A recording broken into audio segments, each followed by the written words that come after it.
Hi, this is Dave Bazar and Mike Finn, and we're here to run through the October shipment/position report. This is the third report for our marketing season, which begins August 1st. Mike, jump right into the grim news, please. So overall shipments for the month of October were down 30%, bringing our year-to-date shipments down 15%. I think it was generally anticipated that shipments in October weren't going to perform to last year. I think generally people had anticipated it was going to be about 20 to 25% down. Maybe over the last couple of days, people started coming to terms with, okay, we've closed out that month. We knew what our shipments were.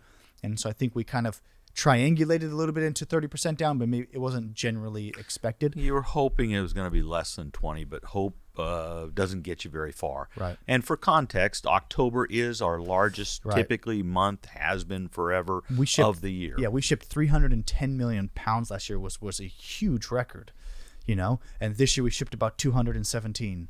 Yeah, so going into it, you kind of, I think, always knew you weren't going to beat it by any means, but get closer. Get closer to it. So, this is now, again, like you said, it's the third position report of the year, and it's the second report that is showing shipments being down. Okay, why don't you break down those shipments for the month by region? Yeah, so, when we look at it, there's usually about 5 major markets, and China this year was down 14% in October. India was down 30%. The Western Europe was down a whopping 48%, and the Middle East was down 30%. Usually what a common saying is, when we have these big shipments, everybody, the buyers would love to say, well, now we're covered. Yeah. Okay. Well, and I think the opposite kind of takes, is also true here. Sure. Right. Especially in a market like India. They've had, they really have had kind of a lack of supply since the end of the 2020 crop year, probably starting more like in June. We'd run out of in-shell. That local market had gone to a really high price that drove that new crop in-shell price to, over $3 back to the ranch, right? So you saw that real hunger in it. Now, in-shell's really kind of eroded. But I think you're probably going to start positioning yourself relatively in more of a healthy position on that in-shell now because, I think that number was relatively bullish going into India. So the supplies are not there. Yeah. So they need more. And excuse me if you're repeating, but did you cover domestic there? No, I didn't. I was going to go to that All right, one next. go on through the rest of them. So the U.S. domestic market for the month was down about 12%. Okay. Now, when we look at that, and we look at kind of what you and I have been saying probably for the last 14, 15 months, we'd say, man, logistics are really what's holding this whole industry back right now. Mm-hmm. Then you'd look at that domestic market and say, okay, I'm going to call your bluff a little bit. Is that really going to be a logistical problem? And I would tell you, no, I don't think that, this U.S. domestic performance or lack thereof is a logistical problem. Yeah. I can ships, no ports necessary. Right. I load a truck, it gets out of here. Mm-hmm. I think fundamentally the biggest difference with U.S. retail today, and I think that it would show. I think the numbers would show you that retail almond sales are down in the United States. Okay, and I think primarily that is due to the fact that retail pricing hasn't really changed in probably the last 2 years to the consumer. Okay. There's probably one major retailer that's been adjusting the retail shelf price based on what the reality is for the input cost. But I think generally retailers or that retailing industry is taking big profits and artificially keeping the price of almonds high on the shelf. Yeah, and I don't want to get too philosophical, but it almost seems like we read everything's inflation's up, right? I can't think of an item that I think, I'm paying less for, from house to gas to you name it, things that I'm trying to get and they're not in supply. So it almost like sets the stage for me as a retailer to say, well, I ain't going to discount anything, right? Because everything I'm going to hold it high. And like you said, their input costs, hey, I'm making more money now. No, for sure, 100%. And so what breaks that cycle? Probably holding, I don't know, there's probably competition. That's what I think. At the end of the day, it's probably, is the next guy discounting it? Yeah. Right? Is Save Mart discounting it more than, Kroger's or whoever it may be? Right. It's when finally that guy who says, man, I think I can go ahead and cheapen up my candy bar, and I'll get more of those sales. Right. And once that begins, right? And we've mentioned before too that this pandemic has created like less research in the kitchens and new items and the difficulties they have. So that's all feeding into it as well. But it is kind of very, very disappointing when you have to sell your input cheap and the man selling the next product along is holding the line on a higher price. No doubt. Yeah, very frustrating. Beat over the head. So you've got everything off quite a bit. What about receipts? Do they say anything? Receipts are down 1%. Yeah.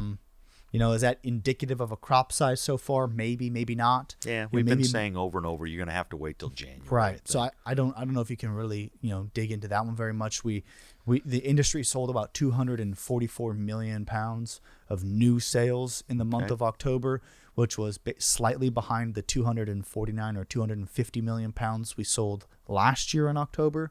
I think people's expectations were probably right around there, that 240 to 250, but really hoping for 300 million pounds to be sold. But I just don't think that the seller's mindset was necessarily there on the front end of October to really get that done. Did you take those numbers and then break them down and what that means as far as how far sold the industry is? About 39% sold. And compared to about 50% sold last year at this time. Yeah. So I think we've been mentioning that along in some of our other broadcasts, I guess, if I'm going to call them that so we're less sold. There is a little pressure to keep moving on that. I think our crop size, I think we all feel it's getting a little bigger, But I think too early. I think that the lack of commitments and the lack of shipments goes both ways, right? It's not just putting the seller in a position where they feel uncomfortable. I think it also puts the other side of the equation, into a position where they're playing it hand to mouth just as much as everybody else is, right? And so I just think that tension that is in the market, right, breaks one way or another, and currently has been breaking on the sellers. Yeah, and we've said it before. When you don't ship product, that means the man doesn't have it on the other side. So it's not filling a pipeline. It's not sitting in giant warehouses. It's really here, right? So at some point, you're hoping that gets pulled along. Now, the longer you don't ship to someone, the less products they have out in available. So, but that's not a good thing. We were having a conversation the other day about just kind of how this logistical issue is going to affect global positioning of almonds, right? And you're not going to I think what you're seeing here, it's really starting to show up now, that you're not able to get the almonds where they need to be. So you're going to have this disjointed, maybe even pricing, right? Where almonds at destination are going to be worth more than almonds that are going to be worth in origin, right? Because you're going to want them over here, you're not going to want them here, and it's just going to be this really wonky kind of positioning of your product for quite a period of time, I'd have to think. Yeah. Well, and so I guess we probably should start to wind this up a little bit. So we've had we're a little bit behind historically on sales. Receipts we still don't think reveal anything too much, right. But our shipments are off, right? 15% year to date. Okay. So, and I guess we didn't emphasize logistics, and that's a big deal, right? I mean, if you looked at our own shipments in October, how many didn't go out that were sold? You should have had a ship booked. 100 loads for us. Yeah. So a significant portion is not flowing out. And do you have any indications on November? It's kind of hit and miss. We have discussions every single day about, vessels opening up, availability of containers, things like that. And validity of bookings, because you could get a booking today and tomorrow it gets canceled on you. We have a fighting chance to be up in November. Yeah. But this afternoon it could change. Yeah. Okay. Well, that's it. It's not our best report ever. A little bit expected, but some tough slugging ahead of us. I do want to just, in passing, really quickly mention the Almond Board. It puts on a conference. It's coming up in December. It's going to be, I think it's the 7th 8th and 9th, if I'm Right. remembering. It's in again Sacramento. Back at the convention center. So as a grower, if you can pop up there for a day, it's your industry and will be on display. So this has been Dave and Mike. Thank you.